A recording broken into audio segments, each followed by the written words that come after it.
Is a presentation of iRacing on PTR TV. We'd like to thank all of our channel partners for their support. Please like and subscribe to the channel, and we hope you enjoy today's broadcast.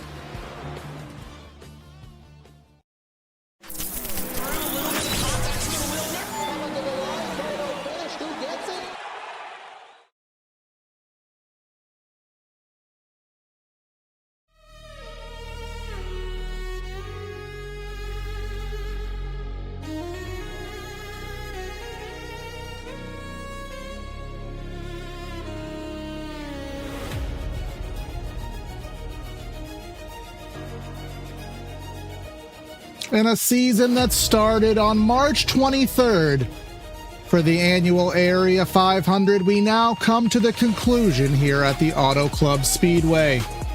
After over 3,000 miles of racing competition in the Studio Temporary Cup Series, it all comes down to this. At the historical, now defunct Auto Club Speedway, tonight we crown a champion. All the glitz, all the glamour, and the trophy and the cash to go along with it. Let's figure out who will get the crown this evening. Welcome everybody to PTR TV for today's coverage of the Area Cup Series, brought to you by the Studio Temporary. It's the season finale here, championship night at Auto Club for 105 laps. Gonna be myself, Corey Silva, in the booth and in the truck, and of course Hunter Sleppy giving the calls. Maybe I'll be in the trunk by the end of this one. But Hunter, obviously Auto Club, one of the best tracks to watch a next-gen race at. We got one guy with a good grasp on the championship, but two drivers that could very easily take it away. Yeah, always got to pour one out for Auto Club. A shame what's happened to the racetrack, but at least in the virtual world it still exists, and it will exist for us this week to crown champions for all three series, including tonight, the Cup Series, which has a very close, yeah, I'd say it's pretty close. If Jake Nichols doesn't have a mistake tonight, he'll be in a pretty good spot to clinch the championship. It would be a resounding fifth championship for him in the Cup Series, but Sebastian Marin only 12 points back, Van Drugman 15 points back, and then Skyoli and Schaefer, they're going to need a miracle and then some to happen tonight in order for them to possibly have a chance, but I don't think that'll happen. So pretty much those that are listed in green at the top, it's where it'll be decided on who becomes a champion. Marin and Jugman looking for their first Cup championship, and like I said, Nichols looking for his fifth, and a resounding fifth championship. But then there were the rest of the guys there in the point standings that gave it their all, but could not come up to the top in the chase. Of course, you have drivers such as Van Drugman, who just came out swinging here on the season, getting so many wins here on the campaign, 5 of them. Some inconsistencies late season, of course, running in the chase format this year, where you don't have those instant resets with the elimination style. Certainly put him in the hole. Sebastian Marin had to dig out of the hole, of course, missing a race, not getting that chase seeding, but all comes down here today. Tyler Nichols currently top of the board here. James Scioli, again, he is one of those edge case drivers here. Let's see what he can do. Obviously wants to end the season on a high note. Looks like it won't be a pole lap, but it should be a top 5 lap, I believe. Yeah, there it is, P4. Yeah, looking through and the history of this track and area as a whole, as there's one of our chase contenders. Marin going to be 7th on the board, ahead of Jake Nichols, but behind Van Drugman there. As we look back on our history at Auto Club, we've had a lot of different winners here. The only multi-time winner is that 7 of Scioli, who finds himself 4th on the board, but Tyler Nichols with quite a shocking time there for pole. Yeah, it's close to the track record of 40.188 this was back in season 3. It was from Brad Slaughter. Still holds the track record, and in 10 seconds he might still hold it. See if Rocky Boyd can try to dethrone Tyler Nichols' time.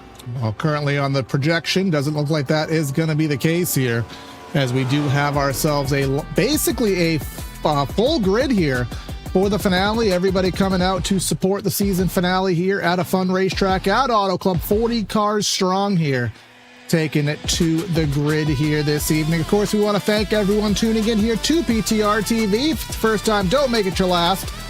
Hit the like and subscribe button. And of course, if you're on Twitch, consider following, liking over there.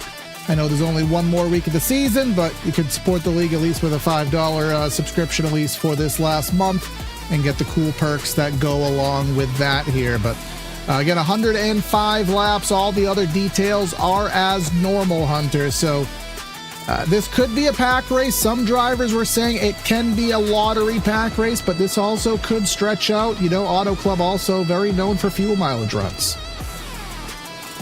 Yeah, absolutely. Could very well be that case as we're looking through the history here. We do have 5 yellows to race here at Auto Club. Not too many towards the later stages of the race, more so in the beginning and the midway portion of the events, but that very well could be the case at Auto Club. And obviously, true area diehards, you think back to season 3 when you think of Auto Club, at least I do. On the last lap, Connor Okrezik, Jake Nichols, Michael Curran, they were duking it out for the win. Nichols taken out from Okrezik. A last lap mayhem wreck through 3 and 4, and then 3 wide across the stripe. Michael Curran won in an incredible finish. One of the ones that got away from Jake Nichols could try to turn the table tonight and get his name etched not only in the history books of possibly becoming a champion for the 5th time in the Area Cup Series history, but as a winner at Auto Club Speedway. Jake and Nichols never winning here at this racetrack. Of course, Scioli getting the win last season, Connor Horn, and against Scioli, a 2-time winner here. Would love to make it 3 to end his season on the highest notes. Of course, we'll be heading down trackside in just a matter of moments for the Central Mobile Homes starting lineup. And again, look to centralmobilehomeinc.com for your floor plan, shed design, Triple Crown trailers from Southern Florida and Labella, Okeechobee, Clewiston, and Sebring. centralmobilehomeinc.com here, as we will just run the last few laps here of this session. Looking at the penalties here, nobody of notes is going to be turning a penalty here. So I know in other series we will have some penalties that will affect the starting lineup for our championship favorites, but thus far I don't believe anybody, the penalties will have too big of an impact in today's race. No, it won't be as big of a factor in today's race, but I did learn today that if you do return for Season 9 of Area in your respective series that you have rec score for, that rec score will carry over into next season. So would it be an interesting way to look at things heading into this one? It is the last race of the season, but some guys are close on rec score points. They don't want to put themselves in the bad spot rec score-wise if they choose to come back next year. Absolutely. We'll find out further details on that, of course, in a little bit of time here. But currently rumors are March, but we'll see what that situation is. But now, for the final time here in Area Cup in 2026, we're going to go down trackside for that Central Mobile Homes Inc. starting lineup. And it's going to be Tyler Nichols with that 40.216 Auto Solar Flare. He's going to start from the front row with the Alaskan Assassin, Justin Anisogak, to his outside. Michael Curran and James Scioli, a 2-time winner, trying to be 3 here at Auto Club. Then we head back to Van Drugman. Can he get win number 6 in the finale? Garrett Grant, one of his best starting positions there, in 6th. We head back to 7, Sebastian Marin. He's going to need a lot of points here today and a little bit of luck. See if he can do it out of 7th with Jake Nichols. He is our championship points leader. Reese Schaefer in 9th and Adam Cabot rounding out 10th. And in 11th, we'll find Jacob Harberts in the 80. Next to him, Seth Knoll starting 12th in the number 1 car. And then next to him, or actually in the row behind him, Justin Levine will roll off 13th. Philip Groner will roll off 14th. And then over in the 15th spot, we'll find Josh Cottle, the Talladega winner. And next to him, Brett Punkari, 16th at Auto Club. Pretty good qualifying spot for him. Out-qualified Travis Beckner in the 28 car. He's qualified 17th and 18th for Logan Helton in the number 63. And then we'll find Max Service 19th and Connor Horn, a former winner here at Auto Club, in 20th. And we're outside of the top 20. Christian DeBoer and Frankie Barroso will share a row. Zach Carr and Rocky Boyd, they're going to be in the 24th position. We'll head back 25th, find Brandon Watkins and Ryan Swan, the Blue Chip Pool Builders car out of Swan Motorsports. Hayden Swank and David Weishart, our Season 1 champion, and rounding out the top 30, Bryce Senesac and John Forbes. And then we'll just let the rest of them scroll on through. Joseph Causey, the Boss Man, David Brown, the Moose, and we'll let the rest of them scroll on through. Liam Sheen and company, because with the EOLs, the back end of the grid does get a little bit funky. But it is 41 drivers, and everybody has taken to the grid. One of the biggest grids we've had since probably mid-season, Hunter. Everyone coming out here for the fun in the finale. I was going to say a pretty decent-sized grid for tonight's events for Auto Club. Looking forward to that and how we will crown a champion and how that will take place. Shout out to Bryce Senesac, by the way, making his 300th career area start. It's across all series in the area, and it just so happens to be here on the Season 8 finale at Auto Club. And like I mentioned, we're looking through at our previous race winners. Connor Horn won this race back in Season 5. Sky Ollie, multi-time winner, the only one to do so. Season 4 and Season 7. Michael Curran, mentioned him with the Season 3 phenomenal win. And then Ed Robertson back in Season 2 and Eric Wineland back in Season 1. And once again, Brass Har still holds the track record to this day. So in that, I assume, still would have been in the Gen 7 era. Let's take a look at the weather here from virtual Fontana. 83 in the air, 98-degree track temp. So it is going to be a little bit balmy out there, but with that sim time being around 5 p.m., it may cool down. You may see some more shadows going on the track. You can already see the shadow forming there on the top of 3 and 4. Of course, that may affect the racing line here at Fontana, but we should still get 1 to green. Of course, we kind of talked loosely off air, Hunter, about the championship scenario. I believe if our math is correct, if Sebastian wins the race, as long as Jake Nichols finishes in the top 10, I believe it's loosely a lock for him to maintain the championship. Yeah, the big thing here is getting as many bonus points as you can. Now, one of them is winning the pole. Now, while Jake Nichols did not get that, his brother Tyler did. So that will be unable to attain, but leading a lap and leading the most laps, also with a clean car. It's 3 bonus points right there. As long as you have a 0x, you lead a lap, lead in most laps, that's 3 bonus points. That can be huge for someone like Sebastian Marin or Van Jogman trying to close the gap to Jake Nichols, where they only have tonight to do so. Of course, no fast repairs here in area, no backup cars, 4 sets of Goodyears. We'll see how that comes into play. How bad will the tire fall off be? Fuel mileage probably around 44 to 45 laps, somewhere in that ballpark, but again, we're going to have pack racing. We're going to see guys 4 and 5 wide across all these different lanes. And if you're Jake Nichols, you're going to have to play that risk versus reward game. Of course, Marin, he's going to have to go all out along with Van Drugman. But Nichols, he's going to have to play a fine line of aggression versus maintaining that car. Yeah, absolutely. While Jake is chasing a championship, his brother Tyler is going to be chasing a win here, looking to get his first win since Talladega a few seasons ago.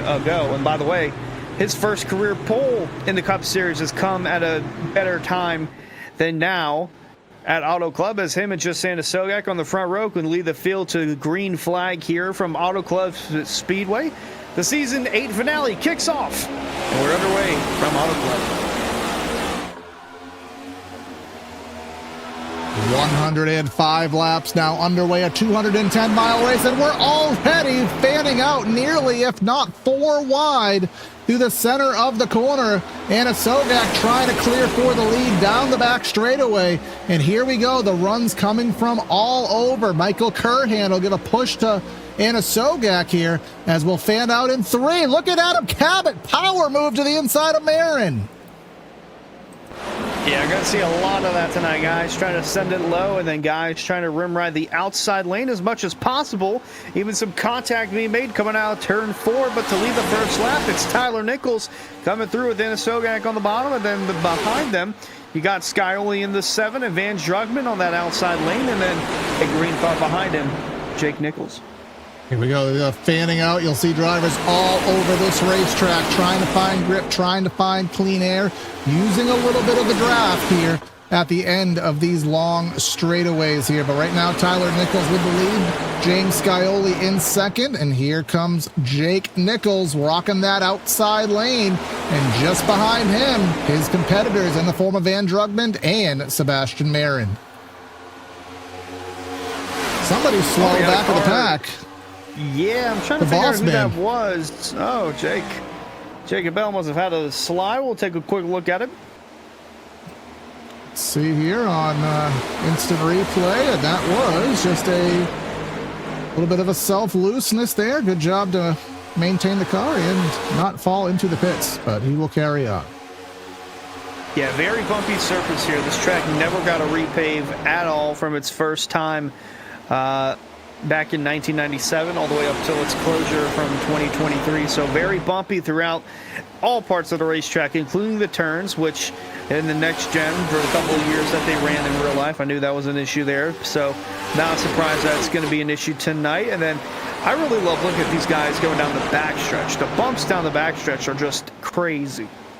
Absolutely. Very wavy, kind of akin to how Charlotte used to be, and they even still be. Those waves here, you can already see it here, but watch it into three. Right here at the back end, boom, boom. It's essentially a washboard there on board with Jacob Harberts, who's battling with Seth Knoll and also battling with Anna Sogak, who from the pole is now already outside of the top 10. Well, from the outside pole, pardon me. Yeah, they're starting to fall pretty quick, and they're not even 5 laps in on the run yet, but up front, James Scioli, Adam Cabot doing battle inside the podium. Jake Nichols making his way towards the front, trying to join his brother Tyler as he's going to have a run down low to the 17 of Cabot. One car looking really low down there. I want to say that's Connor Horn in the 67. Yes, it was. Again, one of the Season 5 winner here, side by side with Beckner and Schaefer, a tight 3 wide that was. That's John Forbes, who looked 4 wide top for a brief moment, but thought better of it. Of course, we did have a few drive-through penalties, actually more than a few. It was Boyd, Watkins, Miller, Moose, and Sheen, and you could see all of them only about 10 seconds ahead of our leaders here. They will be hoping for a yellow to get caught up, but right on the same straightaway essentially as the leaders, as we now temporarily at least go single file. But as soon as I say that, here's a run for Scioli, and here we come already. 3 different lanes here for our race leaders in 3 and 4. Yeah, a lot of shuffling around inside this top 5, and Van Drugman trying to get back in front of the 11 of Philip Groner. So we're going to get settled in the line here. You really want to get in line throughout the front stretch as we see a battle for the lead ensue between Adam Cabot and the 17. The 3 of Tyler Nichols going to allow it to happen. He's going to generate a run coming down the back stretch. Might give him a bump, might make a move going into 3. He's going to settle in line for now. Tyler and Jake Nichols inside the top 3. Of course, Adam Cabot, we talked to him, I want to say it was 2 or 3 weeks ago, and said he was kind of gutted to not be in the chase. He's a driver who at any given time, well, hopefully doesn't disconnect from the world, but for any given time, he is a top 5 driver. He can go for wins and just wasn't able to put the consistency together. So he wants to go out on a high note. And right now, 8 laps in, doing just that here. But here's Jake going for second underneath brother. I just figured out that was a brother affiliation there. And Van Drugman a little bit further back. Marin kind of stagnating in 9th, which could be methodical, could be saving the tires, or maybe he's just stuck in that dirty air. I'll say a little bit of both. Dirty air and then saving the tires. There's still a long ways to go from Auto Club. Again, very old surface, so tire wear probably going to be a bigger concern. As we see the runs go on, the pack racing will start to get less and less. Of course, last week, if you were with us at the Richmond Raceway, Sebastian Marin absolutely put on the clinic of historical stature there, managed to pull away by 5 seconds at the short track of Richmond over Van Drugman in just 60 laps. And everybody was just flabbergasted at how he did that. But he's seeming to be a little bit more human here today at Fontana. You can see him trying to get underneath Michael Curhan. who's doing a good job there. Jacob Harbert's outside of the top 10. Then you find Anna Sogak in the clutches of, who's that? Travis Beckner, Josh Caudle, John Forbes, a bunch of chase drivers there outside of the top 10 into around 15th. Yeah, very fanned out and close back here. Logan Helen and John Forbes Jr. outside this top 15 doing battle with David Weishart, Cole Hooper trying to work their way through as well. A little further up, here comes a pass within the top 5. Van Drugman underneath Tyler Nichols, and he's trying to bring Justin Levine in the 19 car, trying to bring him through. So we're already seeing early here at Fontana that comers and goers situation. We have Tyler Nichols from the pole back to 6th and potentially even further. You have Anna Sogak from the outside pole. He's 15th and dropping. So again, as we've said, the tire wear, the methodical pace. And here comes Marin going 3 wide under Levine and who is that to the outside? Philip Groner. Yeah, a lot of guys working their way throughout the field. Marin in that 66, mentioned him. He's still trying to fight and claw his way towards the front. Jake Nichols has found more success in doing so. It's up to 2nd at the moment. Van Drugman in 4th, but right now Marin's got himself a handful. He does, and the longer it goes, it becomes more difficult to run that inside lane. It's good through the center of the corner because it is such a shorter geometric distance, but there's so much momentum off the top of the track that it just becomes very hard to make those passes down on the inside of the racetrack. You already see drivers doing a really good rim riding job, such as Philip Groner. And I always talk about if you can get the right side in that shadow, that's even more grip. That's cooler track temp. It's risk versus reward. And for Philip Groner, he has nothing to lose. He is just going to go all for it. Might as well do all that he can right there. As again, the last race of the season, those that are not in the chase, they are just going at it for wins. And it's pretty much what you're trying to do and try to get the best result that you can in order to put yourself in a better spot for season 9 next season. But of course, we will be here all 3 races here at Auto Club for the championship triple header. Area Truck Series tomorrow night, Florida State Builders Pro Series, and the O'Reilly cars on Thursday night. All 3 series will be rounding up their championships. I do believe we were talking off air that the other 2 series even have a closer points battle than what we have here today in the Cup Series. So you'll certainly want to join us on PTR TV and or the Area iRacing Twitch to catch those battles. But some good battles still going on. There's Logan Helton. There is John Forbes, David Weishart. That outside lane not working well in 1 and 2. Cost Helton to lose a bunch of spots to the inside. But then here in 3 and 4, he's going to go to the bottom of the track. So we're already seeing some different approaches on each end of the racetrack. Yeah, a lot of experimenting going on at this part of the run, just trying to find where your car can get a better launch or better corner speed and better grip throughout the durality of the lap in the speedway here. As again, going up front to Michael Curhan in the 24, won here back in season 3, trying to stay inside the top 10. He's got Jacob Harbert's breathing down his neck as he was trying to close up on Philip Groner and Justin Levine, and a little bit of a bump draft down the backstretch. We will see this from time to time whenever we usually get restarts, or if someone decides not to go low on the backstretch, instead just try to bump the car in front of them and try to get a run like that. But now we'll see it on the front stretch. Turn 4, very, very difficult from the inside lane. It really gets you really tight there. And you'll see some drivers pancake each other. There is Levine all the way up on the fence, pushing that aero bubble, which is what those drivers use to keep the car off the wall. But he didn't get the run he needed. Might have been a little too high. Now back into the bump draft of Michael Curhan. And then Jacob Harbert's trying to figure out some way by, as there's Tyler Nichols just being surpassed by Sebastian Marin, who breaks the 666 curse. The 66 no longer in 6th, up to P5, setting his sights on Van Drugman next. Yeah, looking to get around the Drugman machine as he is up to 4th. The top 5 consist of chasers except for our leader Adam Cabot.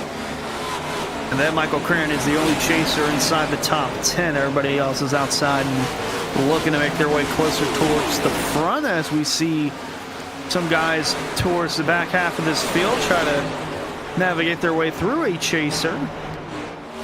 Now, wasn't Connor Horn? I feel like we were talking about him going in the right direction, but has since dropped back a few spots. Got our Season 5 winner here at Fontana, back to 22nd here. And then any notable names in the back? Again, Reese Schaefer, he was 5th in the points, kind of our sleeper here, kind of running a little bit above his normal season range, had a more consistent chase, but not having the run he'd like to have, at least at this point in the race.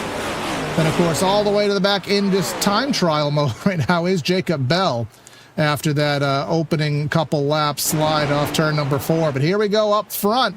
Adam Cabot under fire from the championship leader, Jake Nichols, who's really making some headway down on that bottom end of the track. And you can see, because he ran the bottom, he's losing ground on the straightaway because he doesn't have that momentum. Let's see what happens here through 1 and 2. I think he closed the gap up quite a bit there. The lap times nearly identical between Cabot and Nichols that time through. I think Nichols just buying his time, doesn't need to push the envelope at all. Just kind of running his own race, and if he gets up there into the lead, then that's going to be bad news for Van Drugman and Sebastian Marin. And first caution of the day.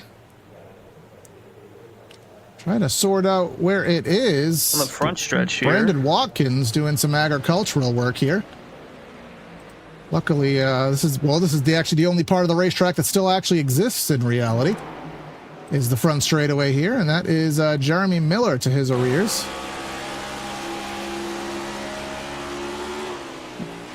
A little boop. Now, these are guys that were, I want to clear up, these guys were racing behind everyone at a distance because of the drive-through penalties that they had and served them. All these guys that were about 30 seconds back from the leader serving it because of drive-throughs, and seemed like 22 was loose throughout the exit of 4, then didn't really have help until the 30 got into him to send him around, but that was the reason for our first yellow. Now 20 laps in, 4 sets of tires on the wall, so probably a good opportunity to head into the pits and put that first fresh set of Goodyears on. And the admin is going to assess that penalty to the 30 with the 2-point incident whammy there. So, and that will carry over into next season in 2027. But here comes everybody into pit lane. We'll see if there's any strategy calls here. Well, that's a strategy call, running through the grass to stay on the racetrack. It was Cole Hooper, I believe. Yeah, that's one way to do it. Tire wear, again, major concern. After about 20 laps, most of these guys are going to come in and pit. Cole Hooper choosing not to. But don't think we'll see any 2-tire calls here. It would be very insane to do so, but crazier things have happened as everybody's coming out with at least something. And of course, with the newest update to the service a few weeks ago, where the next-gen pit times are now right around that 9-10 second bracket for 4 tires, it does kind of make 2 tires even less beneficial than before. But Jake Nichols will come out ahead of Adam Cabot there. Not sure. The times were roughly equal, so I'm not sure how Cabot lost the lead there, but he did and moved the 73 up. But it's going to be Hooper, Horn, and Hayden Swank that remained on the racetrack.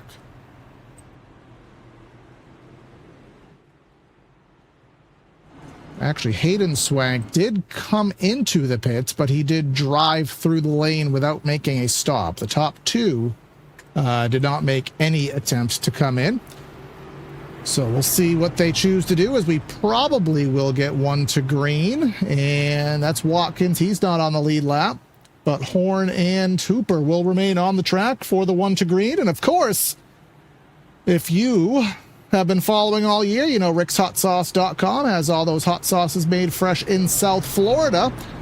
And that Rookie of the Year battle they are sponsoring, somebody will be winning a $100 prize for when we figure out after this race who that Rookie of the Year is at rickshotsauce.com.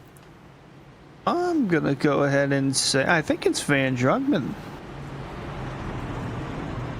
I mean, based on... I'm going to get...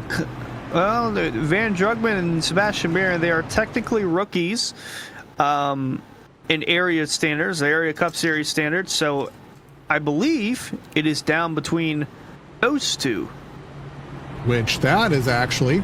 Obviously, Jake Nichols for the overall title is a little bit more of a stretch, but they're only separated by 3 points. So that is actually a really tight points battle.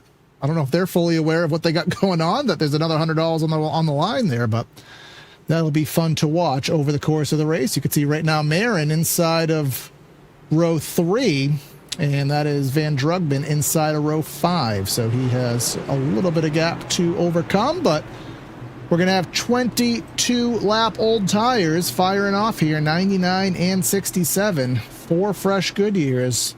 They're on back. We'll see how this all blends through for the restart.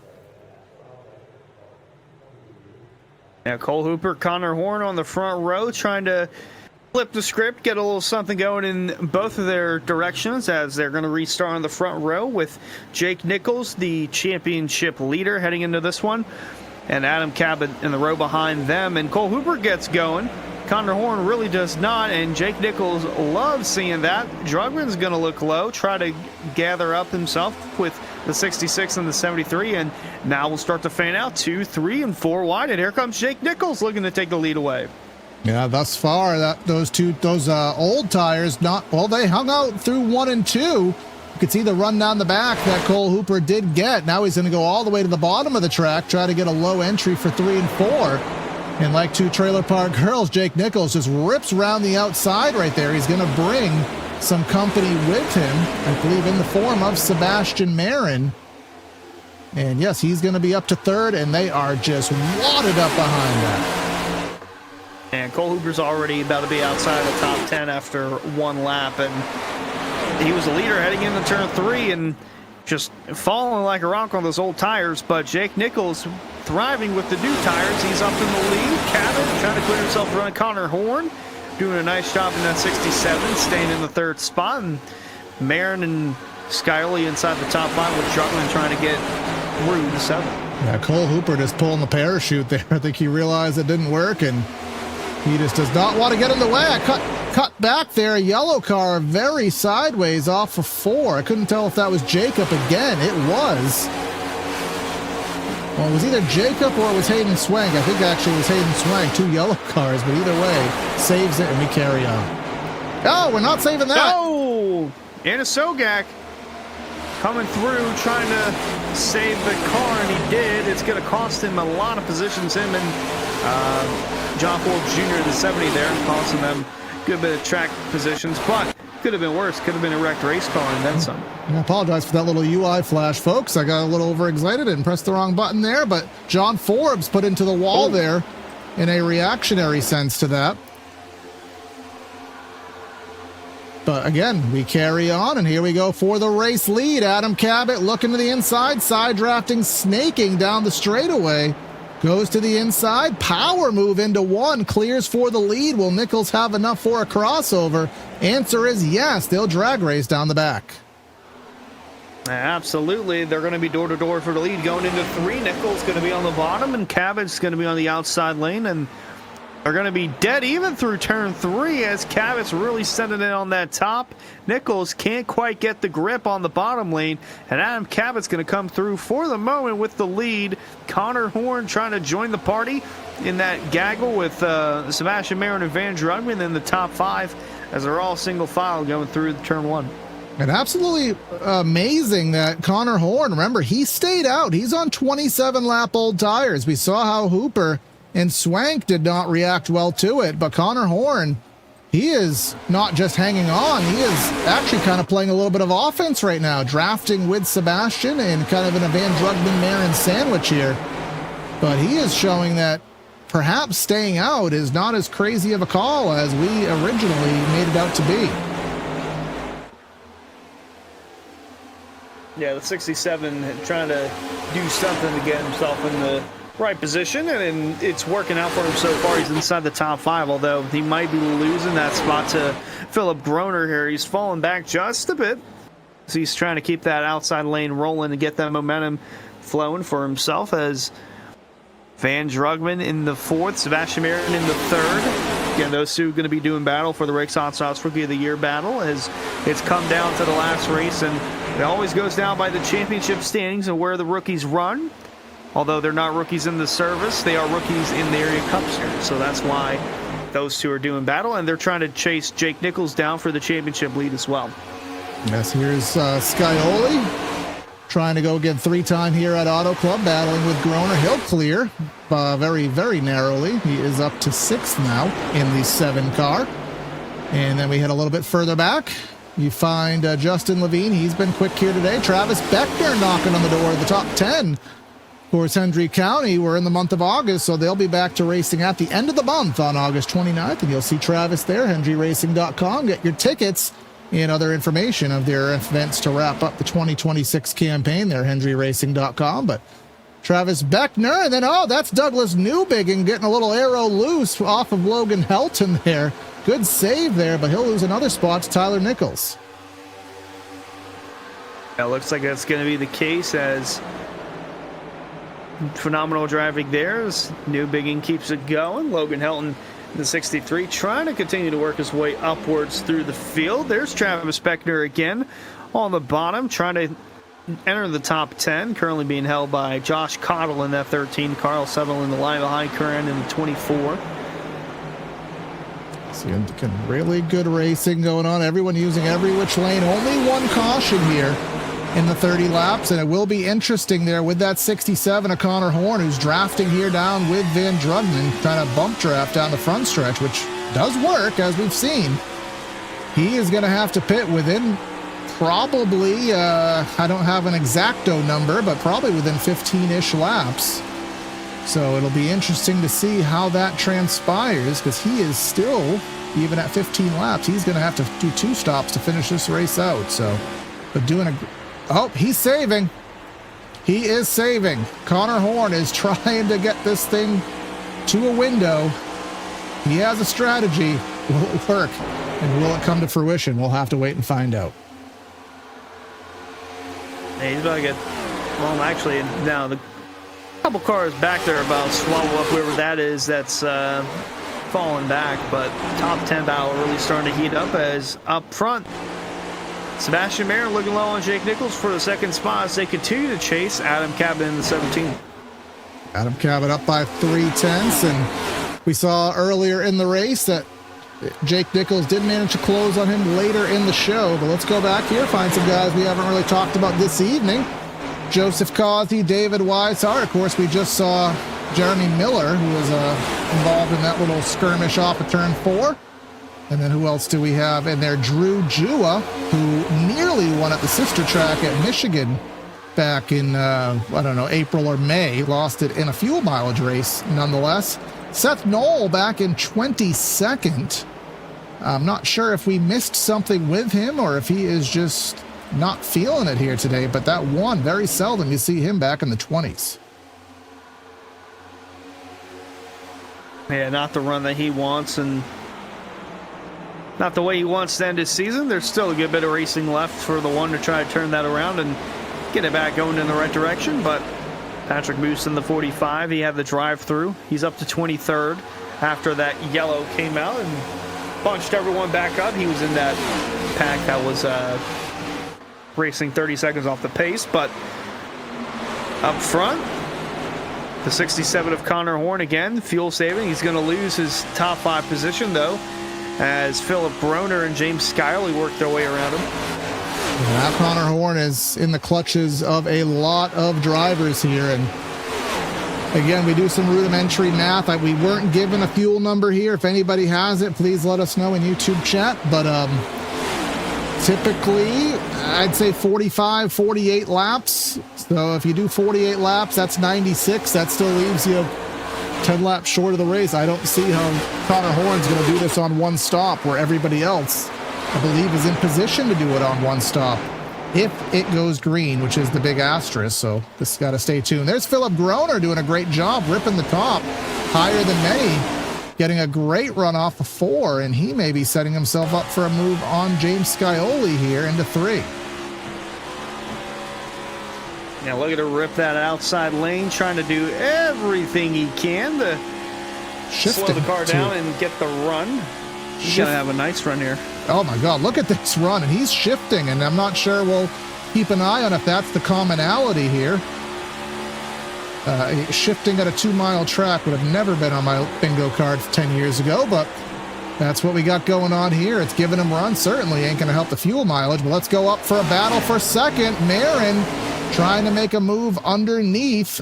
Jake Nichols couldn't get the run. Marin, if he wants any chance at this championship, he needs to lead a lap. He needs to lead the most laps. He needs to maximize any bonus points and just hope that something Nichols related goes sour to give him a chance tonight.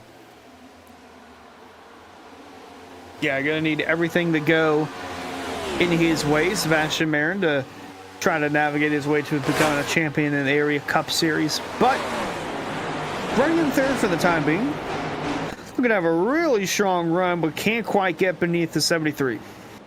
Trying that inside lane, and it's not working as poorly as I would have thought it would. We've seen the inside work a little bit better through 3 and 4, I do believe, though it does seem to change over and over again. See those billboard shadows really becoming more pronounced. That TV shadow there middle of the corner, I don't know if that does anything, but here we come. Battle for the lead. Nichols to the inside, down the front stretch. We're going to snake our way down the straightaway. And if they get too spicy, that might open the door for Marin.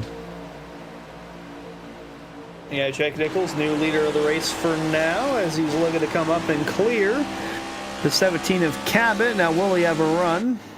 Doesn't look like it'll be much of one, so the 73 going to enjoy the lead for the moment, as we see one car look to make his way up towards that top 5. I saw him. He was looking beneath the 67 of Connor Horn. Saw the red car back there, or pinkish. It's Jacob Harbert's in the 80, trying to work his way on through, but Connor Horn probably still saving fuel, running comfortably in 7th for the time being.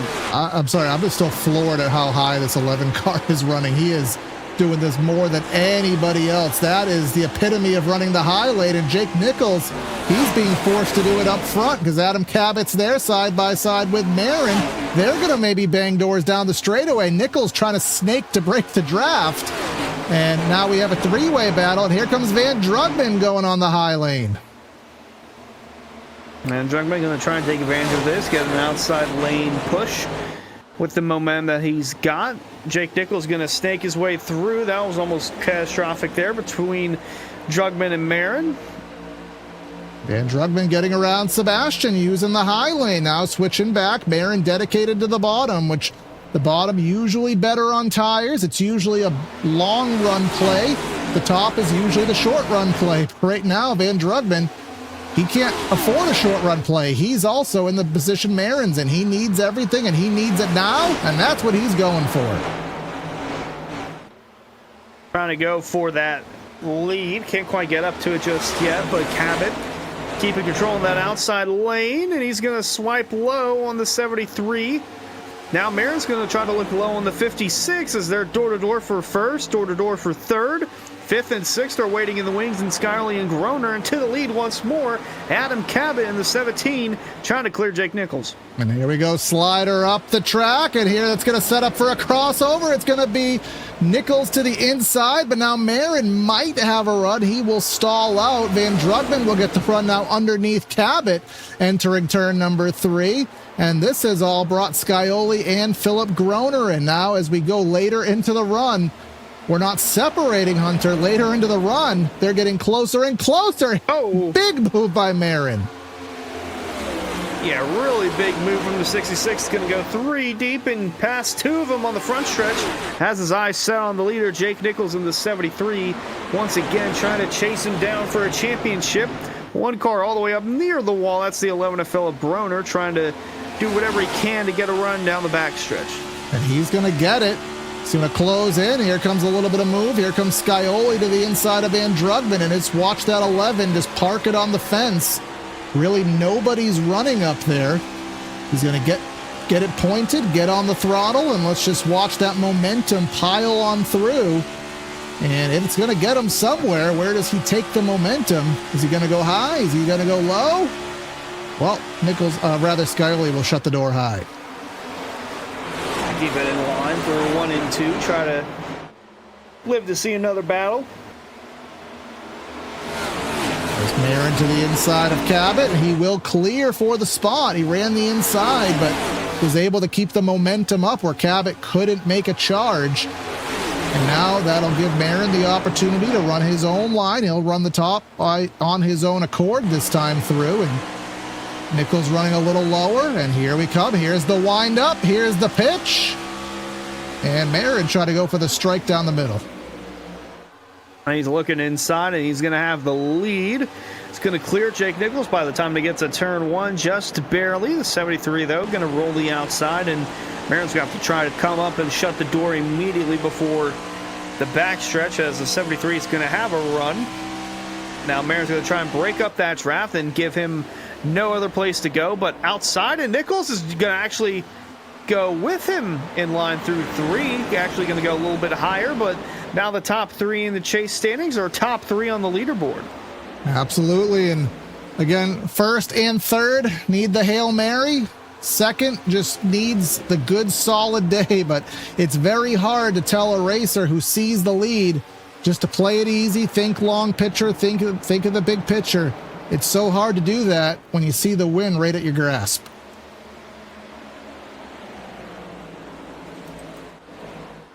But here we go. Absolutely, as there goes the battle for third, still heating up as Scioli was looking low, but he's not going to have the run. Cabot trying to stop the bleeding in 5th. Whoa, Scioli there, really tight on the bottom there, and almost into Van Drugman, had to back off. Look at the wiggles from Groner on the top. Someone I do want to point out as well, Connor Horn, remember, he stayed out. He is massively hypermiling right now, trying to hit a fuel number. We'll see if he still is doing it. According to my predictions, he's going to have to pit really any time now. I don't know how much longer he could possibly go. But right now, back to 14th, and if you are curious, we are at about a half a second of fall off, which is not that much. So we are more worried about fuel than we are worried about tires here this evening. And Marin's going to take control of the lead once more, and the 66 car going to try to hold off the 73 and Nichols for about as long as he can. Nichols going to the top of the track, and I would have thought Marin would have parked it on the wall there just to play kind of defense, but no, he's going to run on the bottom, and that could be the tire-saving play. But that's going to open the door, open the momentum up for Nichols down the back chute into turn number 3, but actually he's going to get there, but he's going to get there too late to where he can't really put a charge together here. Going a little further back, Michael Curhan to the outside of Douglas. Newbigging has worked himself into the top 10. And of course, if you want to look as cool as Curhan, get for the last time this year, you can head to shop.areairacing.com. Get yourself your custom hats, t-shirts, accessories, Adidas clothing, and more. Easy to shop, quicker to ship, better to wear. Shop.areairacing.com. And I finally did that and didn't stutter without using the ad read. It only took me about 2 seasons to be able to do that. But we do have somebody on the cusp of going a lap down. That's Seth Berger. He is out and by his lonesome, and soon to go a lap down as we have the battle for the lead still going on.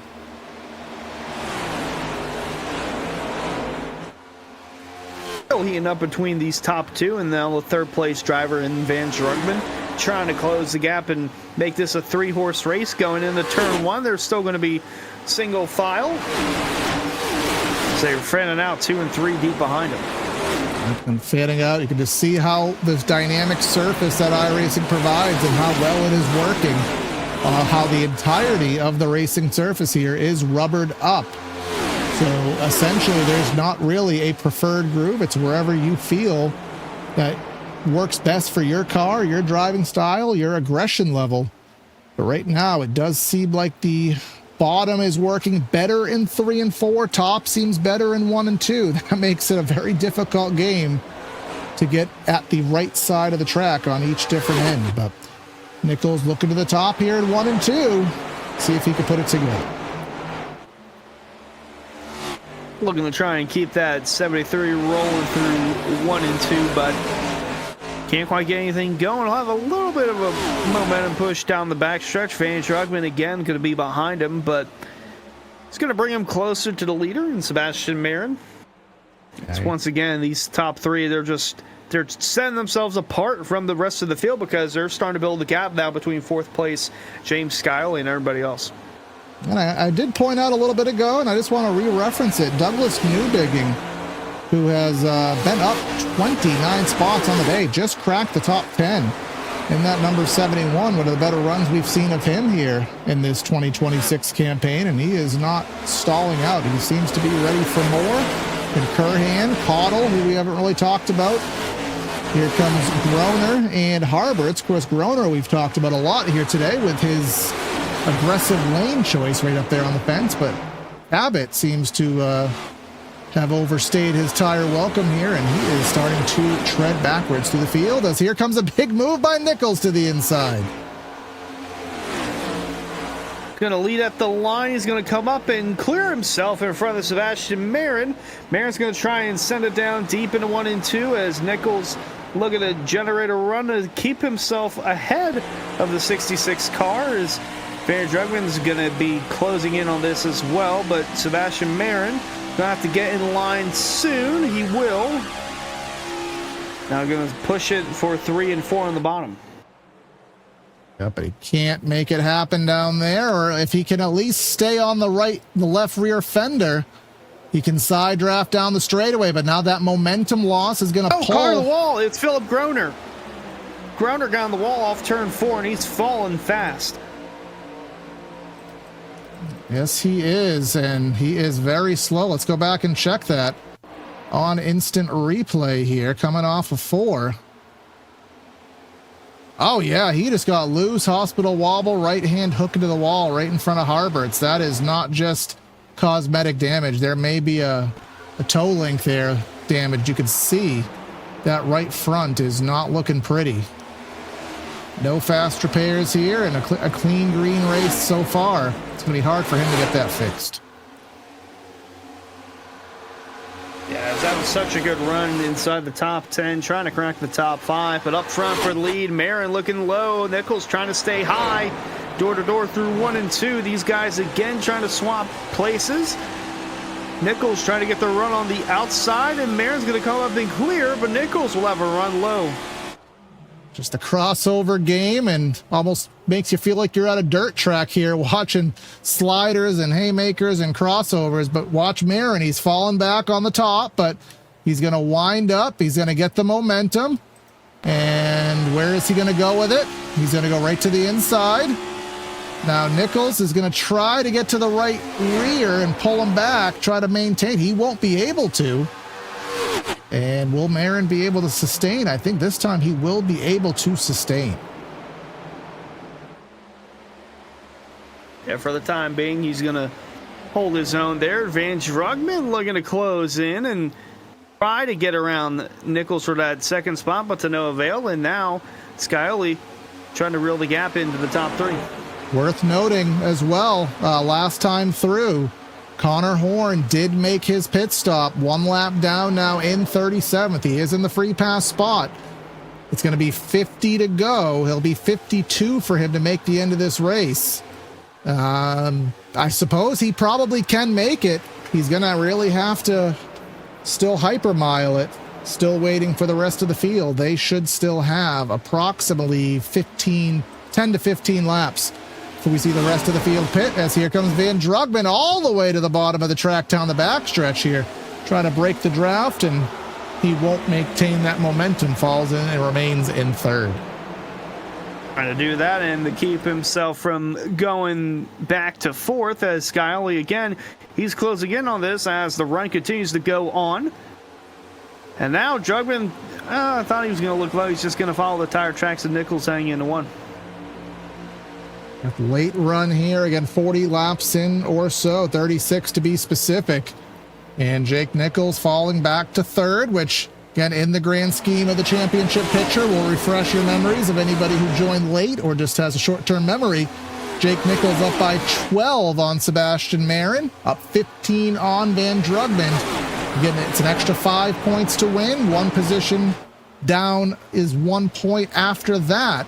So mathematically, as long as Nichols is in top 5, it's essentially a guarantee, even with bonus points. It will take Nichols having a outside of a top 10 performance with Marin winning to really have any chance at that championship faltering. But right now, Nichols doing everything he needs to do.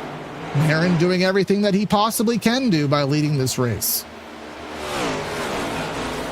We're past the halfway point in the final race of the season, in Season 8 of the Area Cup Series, presented by the Studio Temporary, as Sebastian Marin, Jake Nichols, Van Drugman, the top 3 in the chase standings. They find themselves in the top 3 of the race for the time being. Scioli has finally caught up with Van Drugman. He was in front of him for a moment there for that third spot, but will settle back in the line as Nichols entered tonight as the championship leader by about 12 points over Sebastian Marin, and then 15 points back is Van Drugman. While we're at it, we might as well just say the top 4 in the standings, or the top 4 in the leaderboard during the period of this race. The 7 has made his way up through the field, and again, he's trying to get inside the podium spot, but to no avail there, as Drugman and Marin do battle for the Rick's Hot Sauce Rookie of the Year battle. Exactly. We'll see who does get that, as we do have Van Drugman going around the outside. And while we have about maybe 7 to 10 laps on pit stops, we are going to go temporarily loud engines for the final time in the Cup Series for this year.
We're back here, PTR TV Area Cup Series Studio Temporary Finale here at the Auto Club Speedway. Going for the championship, seeing who will take it home. Corey Silva, the Luke in the truck.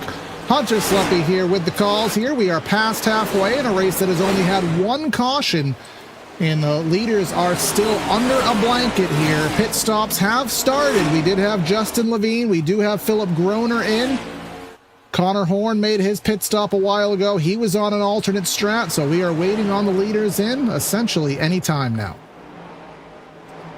Yeah, essentially any given moment for the front runners to come down, as Drugman looked like he clipped the wall, but nonetheless, he's still fast. He's gone his way around Jake Nichols in the 73 car, and now he's going to try to find his way around Sebastian Marin for the lead as they roll into turn 1. Yeah, Drugman going for win number 6 on the year, and he'll clear Sebastian Marin, wash up the track, and you know what happens there? That is a crossover move, and there goes Sebastian. back to the inside. They'll duel it down the straightaway here, drafting a plenty, trying to get some kind of an edge. Marin to the bottom, Van Drugman to the top, and here comes that run, here comes that momentum, and there's Jake Nichols, third lane, trying to close back in. Oh, Van Drugman in the wall.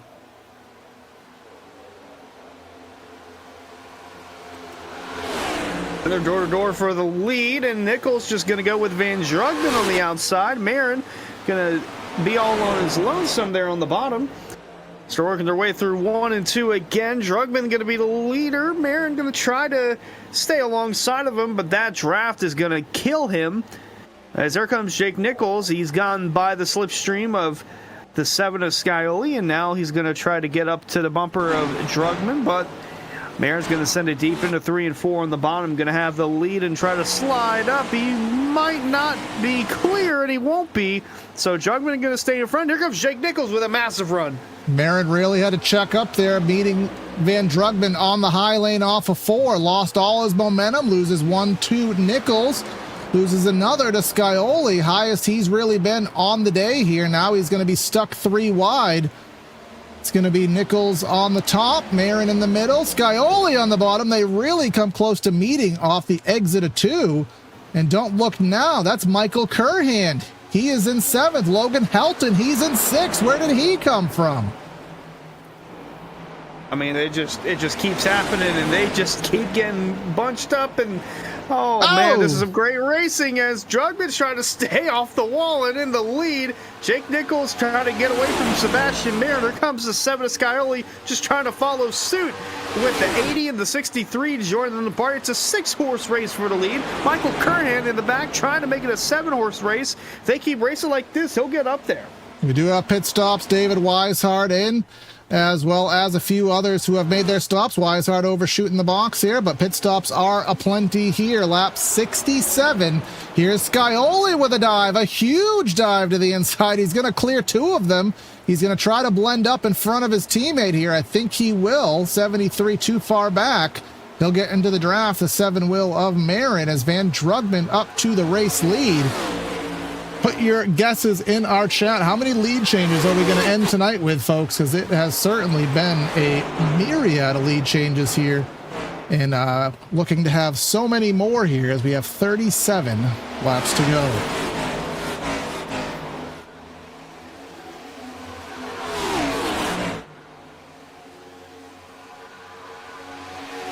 Jacob Harbert's now back in the play too. Everyone just coming together. Let's go 3 wide for the race lead for a brief moment. Scioli has gotten himself up to 3rd, looking for more. Van Drugman holding off. Marin all the way down to the apron, all the way to the grass, as we do have Curhan and Knoll in the pits here. Lap number 69 coming to 70.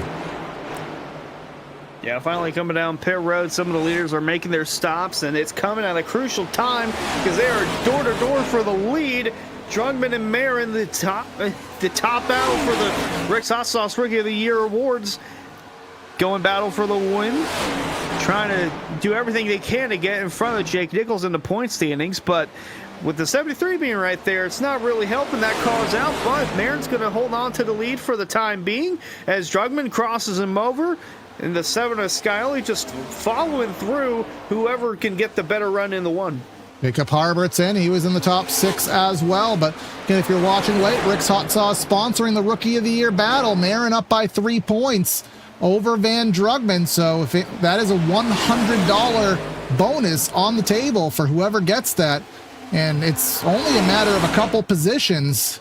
If Marin finishes about 4 or 5 positions behind Van Drugman will get himself an extra $100, or if Van Drugman wins the race, that may be enough in and of itself. Van Drugman ripping the fence all the way up there in the shadow line. That's the momentum. And there is, who is that all the way to the bottom of the racetrack? That is Logan Helton, highest he's been tonight. Yeah, so the leaders come down and make what is presumed to be their final pit stop of the race. Some guys that are up front, like you mentioned, Logan Helton, they've been fighting and clawing their way towards the front. So now we're going to see Adam Cabot work to get his lap back from Van Drugman in the 56 car, and we'll do that with ease. Now Van Drugman to the bottom of the track. Does this mean he's pitting? I mean, there's not much of a tire undercut right now, but it's still something. Yes, he's coming in. Logan Helton, that's going to leave Marin on the track for an extra lap. Tire fall off for Marin right around 0.7 of a second here, so that will have an amount. There goes Jake Nichols getting up to speed. He'll go a lap down for at least a brief moment. And Scioli as well. So if a caution does come out, could throw a big wrench into play here. Everyone hoping that this fully situates out. Yeah, they're hoping that Marin and Van Drugman hoping that that's the case, but I think Van Drugman's in. Here comes Sebastian Marin coming on the pit road. Yep, getting it down to, I believe, 50-ish, 55. I actually did a race the other day for the first time in forever, and I got myself a speeding penalty. I know how easy it is, so hopefully for Marin, he got it down to pace there. David Brown, he is one of the last to pit, so he is fourth for the time being. Reese Schaefer in the pits as well, and let's see, where is Scioli, Cabot? This is going to be the battle for the lead. Once again, it's going to be Scioli and Cabot. This will be the battle for the lead, and we'll see where Marin blends into the picture. Yeah, Marin, Schaefer, Boyd, Brown, they're all in, making their pit stops, and after they're all done, again, like you mentioned, this will be the battle for the lead, and Marin's going to be a good bit behind. Actually, he's going to be, yeah, he will be behind. They're all passing him on that outside lane, but he will have fresh tires, so it won't be too hard for him to make his way back up to the front. See, he is about 2 seconds and counting. About 2.5, he'll blend out to B. Now, we've seen, again, fall off be about 0.5 of a second. Does go to about a second over the course of the race, so he's going to have to really dig deep and find something to get up here. But James Scioli leading his, I believe, first laps of the night. Let's check his final, well, his total. Yes, his first laps of the night. Logan Helton, he hasn't led, but this is P2 for him. And we'll switch our timing over so you can see when everybody pitted. And Adam Cabot there in third, who was up front earlier in the race. He pitted very long ago. And if there is any fall off, he is certainly going to be feeling it.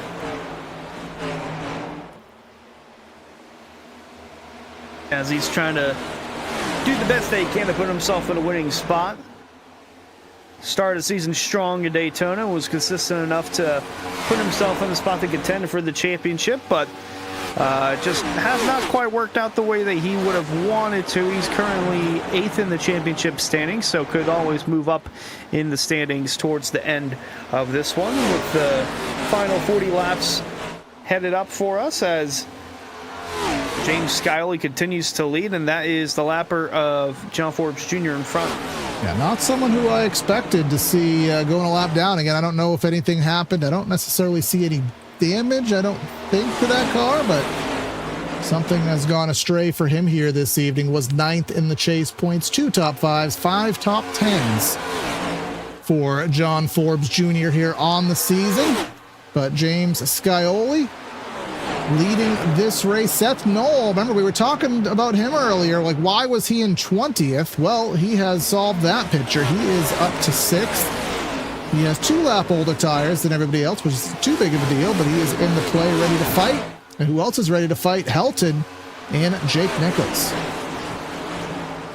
Yeah, Nichols looking to get around Logan Helton here with ease, and gonna put a kibosh to that real quick as it's going to steer clear for second. Now Cabot's looking to just follow the tire tracks and get around Logan Helton for third.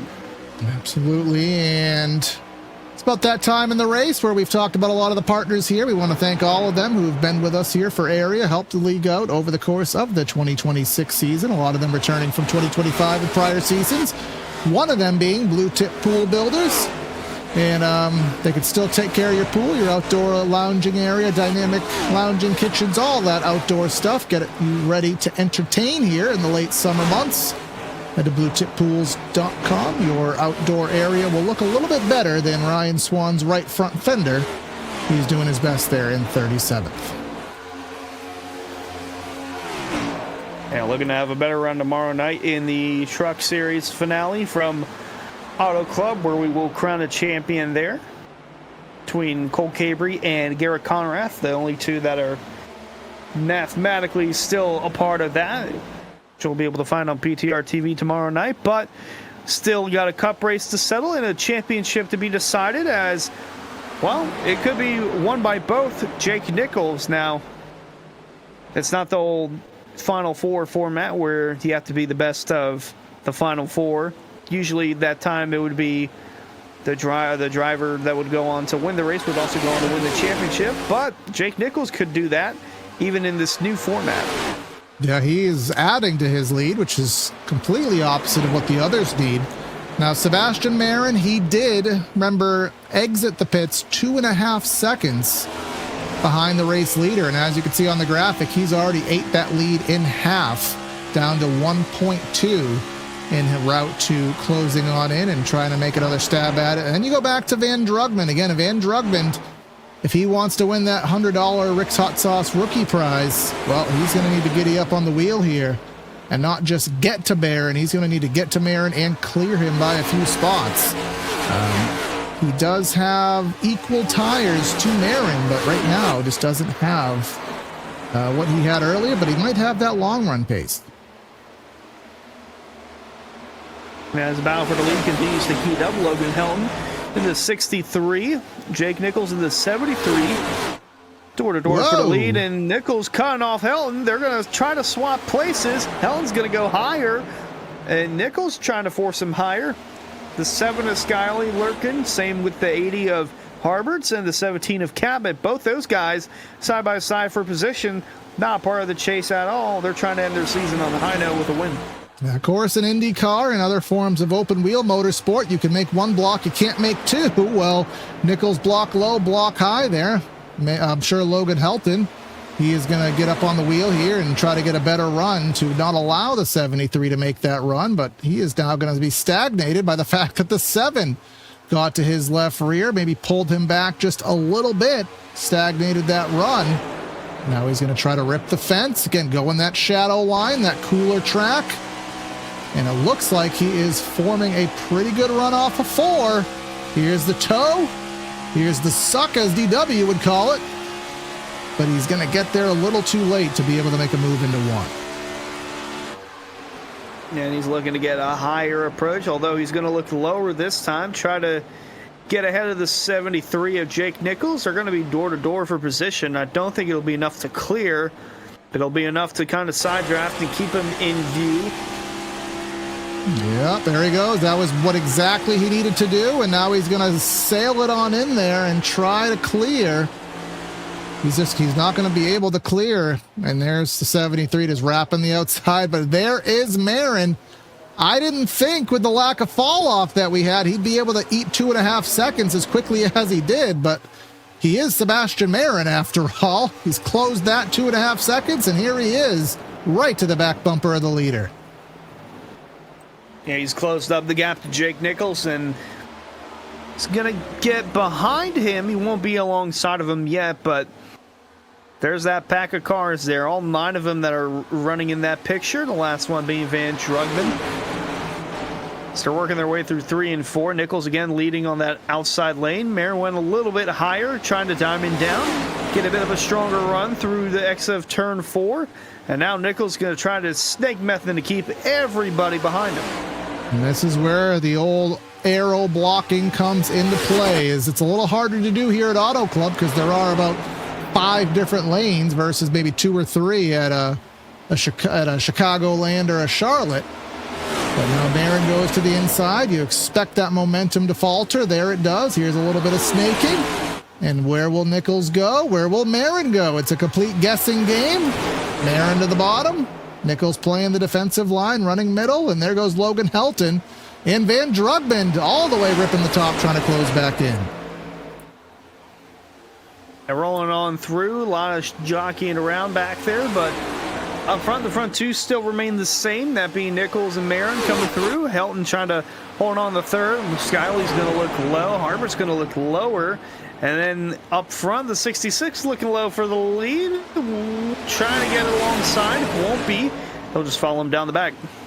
Seth Knoll closing in. Then we go a little bit further back just to show the second pack. Get everybody kind of their airtime here today. Jeremy Miller leading the second charge. That's John Forbes, who is off the lead lap. You have Jeremy Miller, Josh Cottle, Reese Schaefer, Travis Beckner, who you may know the history behind this more than I do, but I don't know how many times Travis Beckner has had a winless season here in area.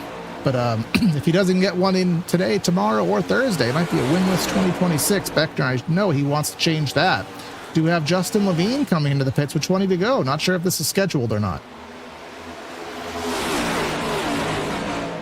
Yeah, I'll have to try and follow up on that with Beckner, but for the time being, it's still anyone's race up here for the final race of Season 8 for the Area Cup Series presented by the Studio Temporary from Auto Club.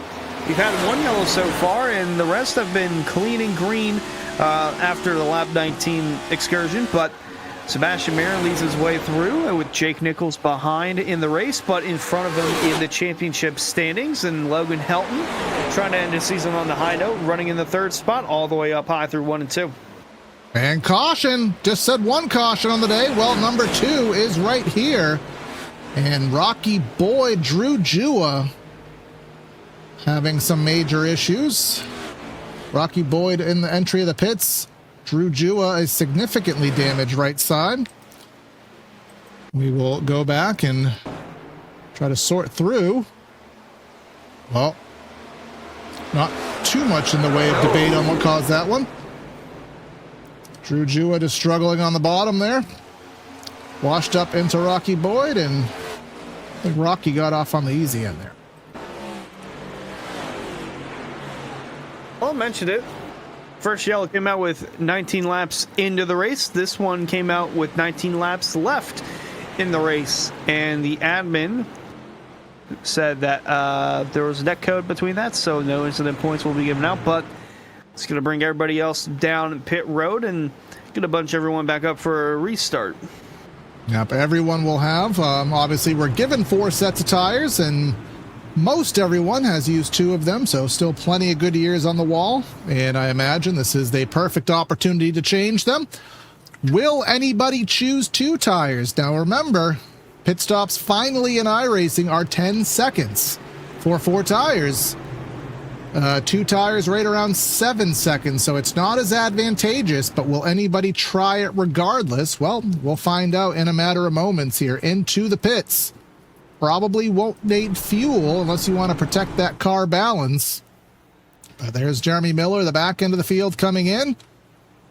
Marin's not going to have the prime pit stall here. I think that is going to go to Tyler Nichols and Anna Sogak at top of pit road, but here they come on in. Yeah, I don't think anyone's going to take 2 tires. It'd be way too much wear on either side of the car, although I could be wrong, but I think 4 is the way to go, and it's going to be the way to win the race here as Sebastian Marin will Marin, did he just take 2 tires? I think he did. Oh, man. 6 points. I don't know the timings as well in this car because again we haven't followed it enough, but let's just yep, there it is. Right side's going up. This is a teaching moment because it's going to teach us timings. Yep, so 6.6 seconds. Add that in the memory bank, Hunter, for next season. It's going to also teach me that if he does win the race with 2 tires, it'll make me look like a fool, which I'm okay with because it's Sebastian Marin. He knows more than I do, but David Brown stayed out, so that will be interesting to see if he comes down pit road and pits, or if he'll stay out and restart as the leader. Now let's go back to the first stint where Connor Horn and it was I think Hayden Swank and one other driver, Cole Hooper I think it was, stayed out. Connor Horn on 25 lap old tires, he fell back to 5th. And he managed to hold that 5th to 8th place spot for the majority of his run. So if you can deal with the first couple laps, it's not nearly as bad. But you just have to get through those first couple laps. That's the tricky part. There goes John Forbes getting the free pass. David Brown, he's staying out. He will be the control vehicle to the outside. Marin and Helton to the inside.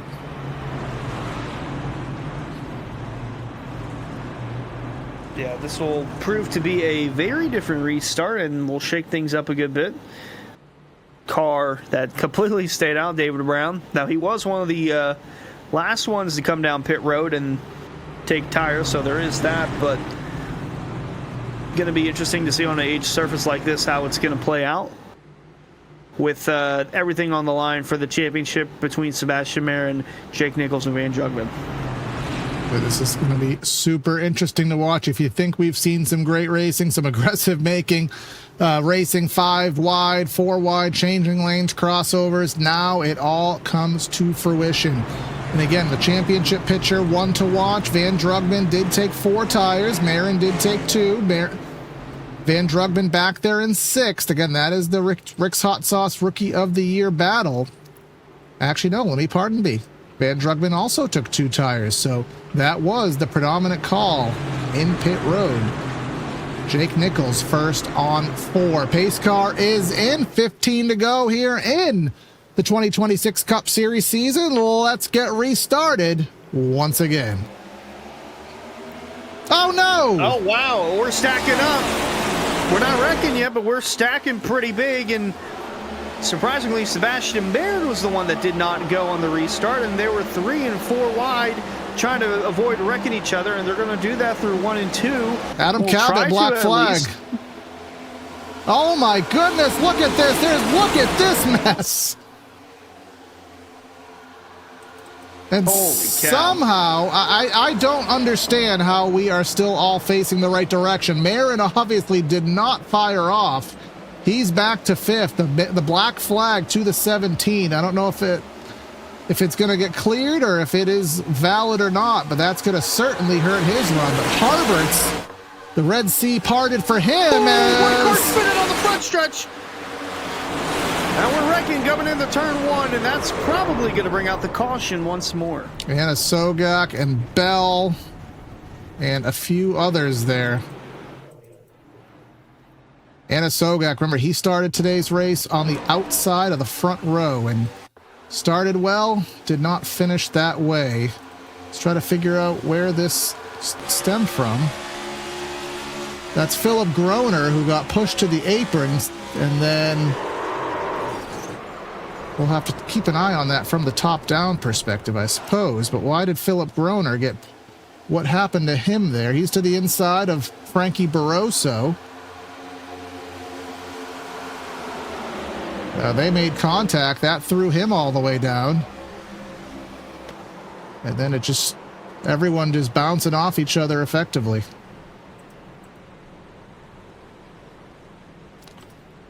As everything is going to keep going forward. That'll put, again, Jacob Harbert's got the correct straw draw in that deal because he got to the lead. Jake Nichols 2nd, Logan Helton in 3rd. David Brown, remember, he didn't pit. He's back to 4th. And Sebastian Marin, who just did not fire off on that inside lane, he is back to 5th. Where did Jake Nichols fall back to in all that deal? He didn't fall back anywhere. He's in 2nd. And the thing for Jake Nichols, he took 2 tires on that. He took 4. So he is in the best position tire-wise, and he's going to be on the front row. Yeah, and he's going to be in a better spot to try to navigate through this restart with the laps winding down here from Auto Club. Of course, as stated, stay tuned to Tuesday and Thursday. Tomorrow and in 2 days' time after that, we'll be finishing up the Area 2026 season with the Florida State Builders Pro Series on Thursday. And then, of course, tomorrow night with the Area Truck Series rounding out the championships. And if you're looking for 2027 information, just go spam the Area iRacing Instagram over and over again until Jacob Bell gives us an answer. But rumors are that March 2027, but nothing in stone yet. But again, you can stay tuned to the Area socials and find out that information. Another shout out as well to Ben Whitsitt there. If you guys stay tuned on the Area socials, he puts together those really high quality recaps amongst all 3 races on the season. And if you haven't watched them, go back and check them out. Super high quality, entertaining, cinematic, dramatic work here. And he's worked hard this season. And go check out those area recaps.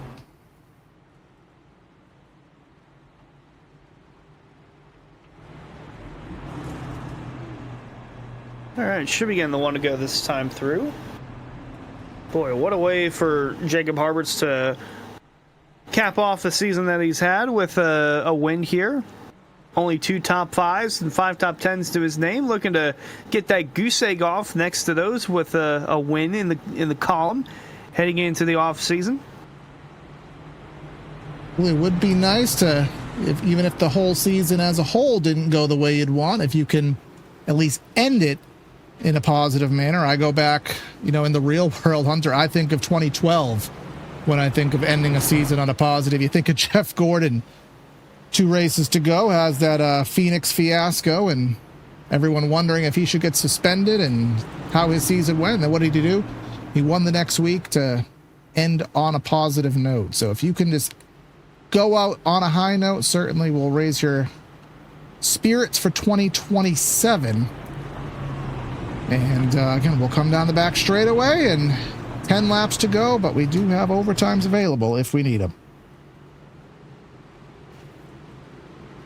Yeah, indeed, if necessary. And I was looking through before the race, we really haven't had a lot of overtime finishes in the Cup Series, but the first 3 weeks of the season were very different. We had 1 in each Daytona and Homestead, and then we went through 3 in Las Vegas, and then the next one was at Kansas just a week prior to the regular season ending and the chase beginning. So we haven't had one since Kansas, but only 4 of our 16 races so far have had overtime finishes. Cup Series has been pretty good in that regard here, but we'll come down to 10 laps to go. Can count them on your fingers here. 10 laps to go, hopefully, in the 2026 Studio Temporary Cup Series schedule. Harberts will be the control vehicle from the inside. Nichols with the 4 tires to the outside, going for the championship. Back to Green Flag Racing, and we will be spreading out again. We were 5 wide the first time. Probably see some more of it now. Yeah, really spreading out through 1 and 2. They're really fanning out towards the back. So they're just about 4 wide coming out of turn 2, but it's Jacob Harberts leading the way through with Jake Nichols and Logan Helen door to door for second going into 3. Brings Van Drugman to the top of the track. Sebastian Marin trying to recover from that poor restart, and he is to the inside now of Jake Nichols. Those 4 tires not going the way he would like. Contact between the 73 and 63 as Van Drugman to the outside of Marin. Again, going for that rookie battle all the way to the top of the track. Marin painting the white line. Oh, Jake's going to be 3 wide middle here with Helen on the outside, and Van Drugman watching from behind as Sebastian Mayer is looking low. In the middle of that is the 73 Jake Nichols, and he's going to be clear from Marin. Going to be low on the Helen through 3 and 4, and they're almost 5 wide back there. Joseph Causey, when have we said his name today outside of the starting grid? Never, the Moose. He's in the top 10 right now, having a whole field shakedown here in the waning stages, but still up front, the 4 tires of Jake Nichols. They haven't been nearly what we thought they'd be, but he's going to paint that white line. He's going to try to clear Helton. I think he will. I don't think Helton will have the crossover, so now Nichols can set himself up to close in on Harberts. He doesn't just want the championship, he wants the single celebration, the championship and the race win. Yeah, trying to steal that away from Jacob Harberts there. So they're coming up on 7 laps to go when they get across the stripe. Logan Helton going to stay ahead of Sebastian Mayer for now. 5th on back, it's anyone's guess as to who can take those positions away, with Van Drugman holding on to that 5th spot. And then Patrick Moose, mentioned him before. He had a drive through at the beginning of this one, and he's driven all the way up to the top 10. Solid showing there from that 45. Adam Cabot, remember, he was showing the black flag on that last caution. It obviously either was cleared or he was able to serve it efficiently because he's still running about where he was prior. But we come through, and Still fanning out. Van Drugman all the way to the top of the track, trying to make something happen, but it's not quite working the way he would like. There's Seth Knoll just behind the Moose, Causey, and Scioli. But up front, Jake Nichols winding up the run. Right to the back bumper of Harberts here and looking to the inside on those 4 fresh tires.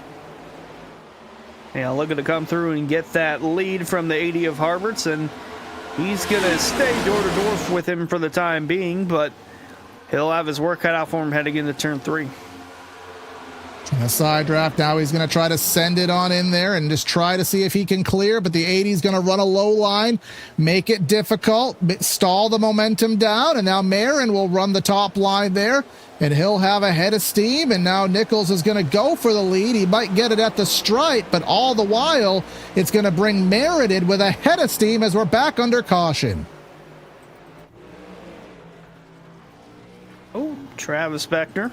David Brown, and I believe Brent Pancari as well, maybe facing some issues in this caution.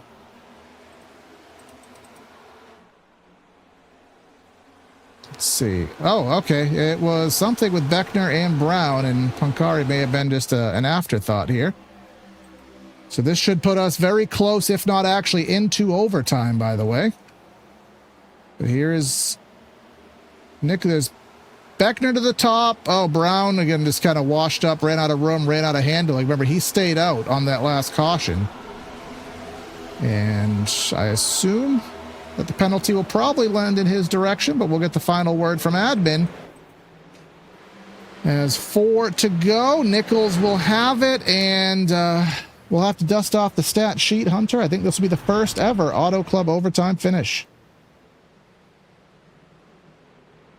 Yeah, whether that... Yeah, you know what?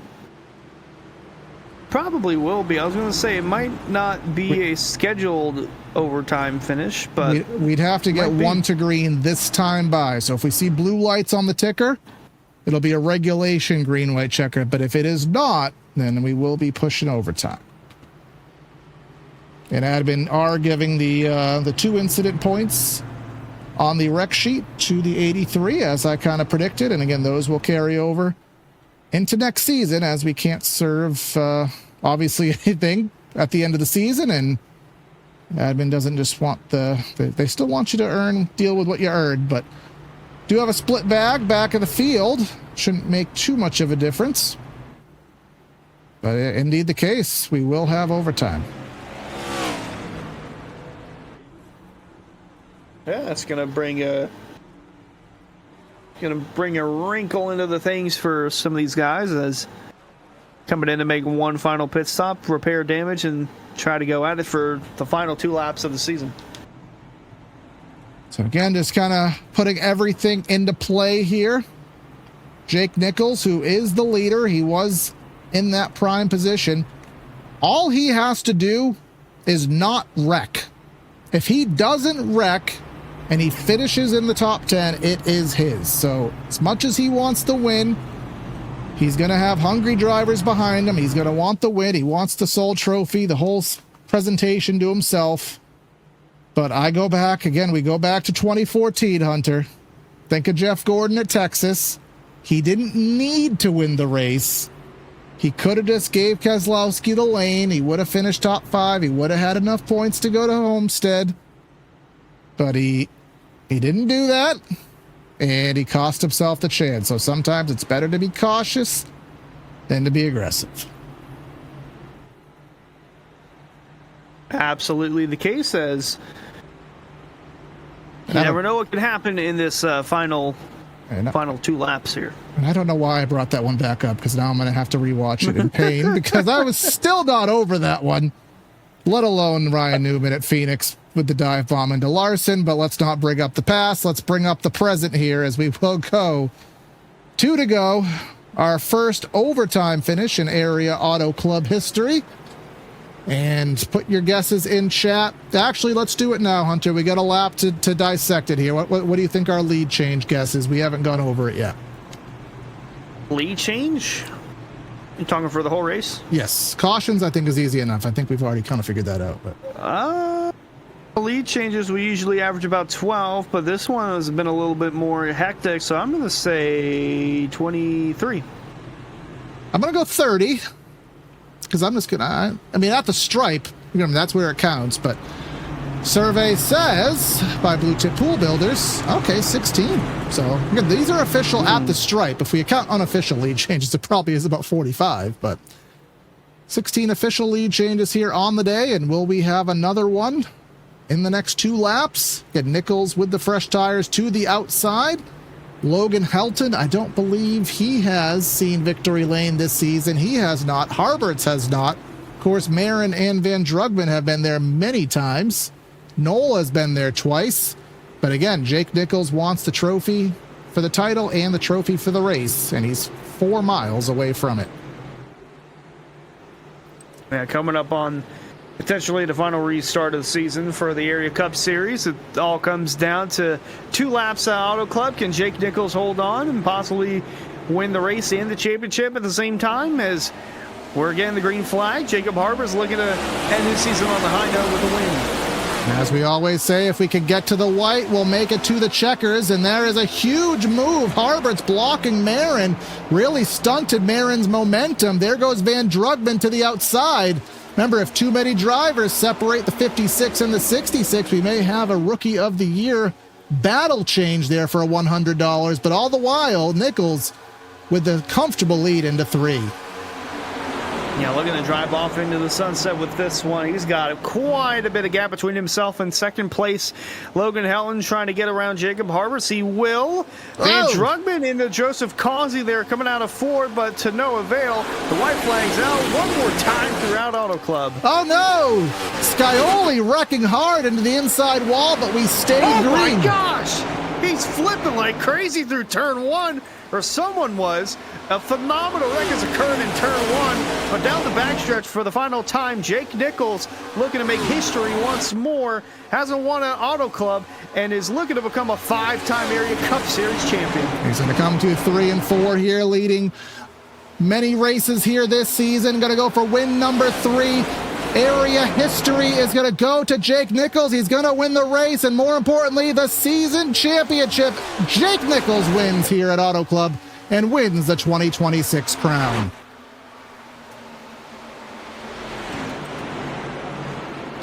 Van Drugman did finish 1 spot ahead of Marin there, so we'll wait for the final math, but I do believe it's going to go to Sebastian Marin for that Rookie of the Year prize, and I know everybody wants to see that cataclysmic wreck by James Scioli there. Yeah, I'm not sure what occurred there, but holy cow, did he go back up. Oh my God, I am glad I'm back and see that one. That one was gnarly, and talk about those flat bottom next-gen cars and why Aero is such a big deal. Well, you saw a perfect view of it. But while Scioli suffers on his lid, teammate Jake Nichols will battle there. Brother Tyler giving him congratulatory bump down the front stretch, and he will burn it down for the 3rd time this season. Again, the sole prize. He gets himself the championship, and he gets himself the race win. And he really had to drive for that one. Absolutely, and I mean, he earned every bit of it, and throughout the changing of the point standings and how we were going to do the championship, and mainly in part to NASCAR going away from the win and you're in and to this chase style format. Either way, he would have given them a run for their money in either format, and he probably would have become the victor in both formats, and he is the winner here in Season 8. He gets the win at Auto Club, his first of his career in the Area Cup Series, and his 5th Area Cup Series championship. He held off from Van Drugman and Sebastian Marin there 5th and 6th, but Logan Helton finished 2nd. Another runner-up for him. Jacob Harbert's 3rd. Joseph Causey, solid 4th. I mentioned Van Drugman and Sebastian Marin 5th and 6th. Drugman possibly, I'm going to say 99% certain he's the Rick's Hot Sauce Rookie of the Year award winner. Seth Knowles 7th, Michael Cran 8th, Patrick Moose and Liam Sheen 9th and 10th. Both guys having drive-throughs at the beginning of this one.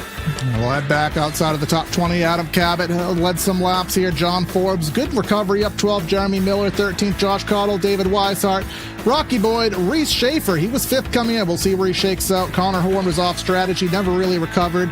Max Service and Frankie Barroso rounding out the grid here today. And we'll let the rest of them scroll on through here, because it is championship night, and we want to have a word here with our champion and race winner, Scott Oley, with that gnarly wreck. Will finish 34th here on the day. Garrett Grant shotgun on the field, but he's going to park it directly in the Auto Club victory lane, and Hunter has gone down and to victory lane and has caught up with our race winner and champion.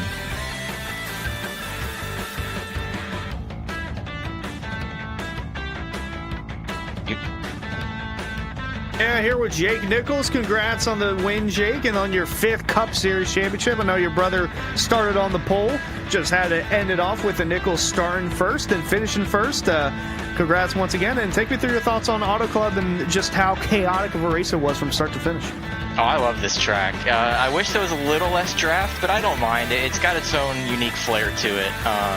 You got to drive hard in the corners, but not too hard, because you'd still burn up the tires and fade back. But as long as you just do a little bit of everything, you can maintain track position. And it was very cool to see Tyler get the pole. He's gotten second before, and he's always wanted to be in the shootout at the beginning of the season. And thankfully now he's got his spot in next season if it stays the same format-wise. But thanks to everyone at Solar Flare Racing, Sim Speed Shop for coming on board, JWR Race Cars, everyone that's partnered with us in the past, all of our drivers, our affiliate drivers. We had a great season together. It started out a bit slow, but I feel like that's kind of what we always do. We just kind of stay around the conversation. We don't need to be going crazy and either going first or last, Ricky Bobby style. So we turned it up second half of the year. I think we got I got 3 wins in the second half of the year, so we'll take that. And man, it was a blast there. I knew the 4 tires was the move. I just felt confident in it, and I knew the grip level would be there, and the bottom was just rolling at the end. Usually I don't like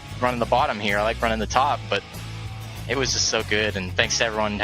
Mostly clean race. So we had a sketch moment there on the second to last restart or third to last, but overall still a very clean race. Yeah, I know that one was probably a wild one to witness from your perspective, but on top of winning the Cup Championship, you also won the Team Championship. So Solar Flare Racing, once again, team champions for the Cup Series season. Just how does it all come together from the beginning of the season and keeping everybody on the same page to the very end as far as a team point of view? We all are just very similar-minded. It's always kind of been like that since day one at Solar Flare. Originally we had the mindset of just coming in with friends, and some of our guys that ran with us early, like season 2, season 3, they slowly phased out, but we didn't just bring fast guys like James and Seth around.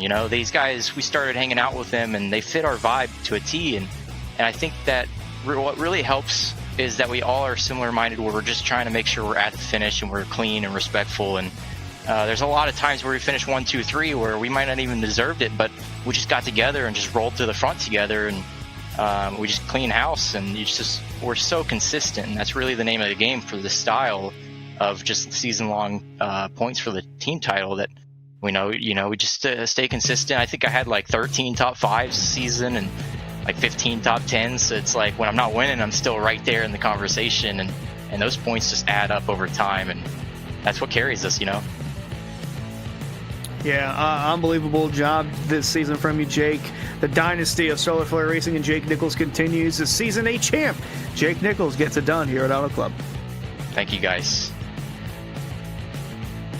That is our race winner here and our champion, and we'll head down to second place, and we find Logan Helton. Logan, obviously, you gave it everything you had. You got second. I'll say in the mid portion of the race, I didn't really see you up front, but you methodically worked your way up to the front into the lead draft, making some good moves, and you end up the season here in second. Let's talk about your race, man. Well, first, I got to say I am so glad to be talking to you guys. I feel like it's been forever. It's been a long season. Only my second podium. I've been finishing top 5 a bit, top 10 quite a lot more. And I'm just so glad I could be up here for my second podium of the season. This is the first year I've put a lot of effort into this next-gen car, and I've needed it, especially with the Coke Series. This league has been so much fun. I can't wait to come back next year, if it happens next year. I love the competition in it. But about the race, yeah, we were in the middle for a little bit there, and I ended up taking 2 tires in that first caution, got me up to the top 10. And as I kind of felt what the car wanted to do with those 2 tires, I really found myself in a good spot with running the top. I don't know if y'all could tell, but I was a top lane merchant all night. I couldn't figure out that bottom in the middle, but if you gave me that top side, I was rolling. So that was a lot of fun getting through there, and just probably my best race in the area, honestly. And I wasn't expecting that after starting in the back, but yeah, it's a shame I couldn't be there in the points at the end, but I didn't care. I was up front running, and felt good. Absolutely. But like you said, you've learned a lot. You've gotten better in the next-gen car. I know myself, I still haven't learned this thing, and it's been out for years and years. But what is without giving away too much of the trade secrets, what has been the main struggle with adapting to this car? And, how have you been able to make those gains over the course of the season? Well, I've always just had an issue driving a tight car, and yes, the next gen is loose, it has its moments, but to be fast in it, you just kind of have to drive it off the right front, it feels like, and that's just something I really struggled with. But I have found that I unintentionally save the right front incredibly hard. Like, I could be pushing the car a lot, and my right front doesn't feel it. Like, at the end of the run, when I feel like, oh, that was a bad one, compared to my teammates, my right front's the best that I ever won. And it doesn't matter how my run went. So as the season went on, I started using that to my advantage and feeling like I don't have to, I don't have to back up to save, because I guess I'm just subconsciously already doing it. So as the season went on, I started to get more and more consistent. I don't know if y'all noticed in the beginning of the season, but my runs would start off with me losing 5 spots because I felt like I needed to save. And then I'd gain those 5 spots back, but it's like I never moved because I just never gained anything. So yeah, I'm glad at the end of the season I figured it out and was able to hold my spot a little bit better. But yeah, it was a good season to learn. Absolutely. And well, the rumors are March 2027. We'll get the inkling, the finite details on that over the off season. But I'll give you the floor. Like you said, you haven't been here too many times this season. Give you the floor for any shouts or final words you want to offer. Well, first off, thanks to you guys for putting on the broadcast. I love going back and watching them. I know my friends and family enjoy seeing it. Got to thank LVV Racing for picking me up this season, putting me on the team. It's been a great time learning with them and working with them. Timothy and everyone else there behind the scenes does a great job running the team, and I'm excited to, if we get more information on area, and if Timothy is up for it, I'm excited to come back with them next year. Got to thank Joe, Numbers by Joe. He creates amazing wooden, metal. I think it's wooden, but I think it was experimenting with metal. However, he makes wonderful signs that you can hang up on your wall of your number or another logo you'd like. He makes stickers. Contact him on X with the tag on the side of my car. If you would like an awesome sign, let him know you follow me on X, and he might give you a discount as well. Got to thank Seabass, Drugman, Van. Got to thank Drew, all those guys on LVV, and Fran. I'm such an awful teammate. I'm so sorry, Frankie. Frankie for being there as well. Nexus and the Chipotle I had before the race really fueled me up, put me in a good mood. And my girlfriend for letting me race this late. I think that's all. All right, man. Well, congrats on turning the season around, and hopefully if next season becomes a thing, we'll be there to watch you do a little bit better. Absolutely. Hope y'all enjoyed my spiel of a thank you list. Absolutely. Y'all have a good one. Too. And then last but not least here on the evening, 3rd place, Jacob Harberts nearly put it in victory lane, but settles for a 30s with Hunter. Yeah, fitting, Jacob. Congrats on the podium. Fitting to start the season with a podium and to end it with a podium. A wild race, to say the least. You've worked your way up towards the front there at the very end. How were you able to get yourself in a good spot to finish inside the top 5? Well, I had really good long run pace compared to, even like the top 5. Most of the race was kind of floating around 7th or 8th, but I just needed those long green flag laps to kind of work my way right outside the top 5. Which is probably where I would end up finishing to end the race anyway. Like, I really needed to go a whole fuel tank, I think, to even have a chance at, winning it just on raw pace. But with those cautions towards the end, I ended up taking 2 tires, and it really just worked out perfect on that restart. I think Sebastian was in the wrong gear, and it held up the entire bottom lane, and, I got clear and even got to lead a few laps. Was really looking good. The second to last restart, I was able to pull a big gap, but just being on 2 tires and with the draft being as strong as it was, I knew I was kind of a sitting duck with just too many laps left in the race. We had caution anyways. But yeah, really happy to end the season with a top 3. Yeah, congrats on that front. And then tomorrow night in the trucks, I know you've got a couple wins there. You're looking to get your 3rd win tomorrow night on the Auto Club. Take me through your thoughts on the track, and if you are running that race, how you're going to be able to pull that off. Yeah, well, we'll see how it goes. It'll be another, similar tonight, except even more exaggerated with the lower speeds of the truck. Just draft. You're not going to be able to pull away really until maybe the very, very end of a run. And with the truck series and all of this in a pack, usually we'll have a few cautions anyway, so I think it'll be a hectic race, that's for sure. All right, Jacob, congrats on the podium and good luck on tomorrow night. Thank you. We did get final word here that obviously Solar Flare getting the team championship, Jake Nichols getting the driver championship, and it was Sebastian Marin getting the Rookie of the Year award there in the $100 prize by finishing 3 points up on Van Drugman here in the season. Obviously a long season, Hunter. Jake Nichols, again, going down in area history, but we're not done. We got 2 more championships to decide this week. Yeah, we still have to decide a truck champion and a Pro Series champion, and very good way of telling that is either Cole Cabry or Garrett Conrath. Those 2 are the only ones mathematically eligible to possibly win. Unless something happens to them, then Alex Choka will be in a good spot. But a phenomenal race here from Auto Club. I love this track so much. RIP, don't know why this track doesn't exist anymore. I know you're going to say it's $550 million, and NASCAR couldn't deny, but the racing that it provides on the sim, it's just absurdly good. It's a shame this track doesn't exist anymore, but in the virtual world it still does, and we will crown a champion tomorrow night for the Truck Series.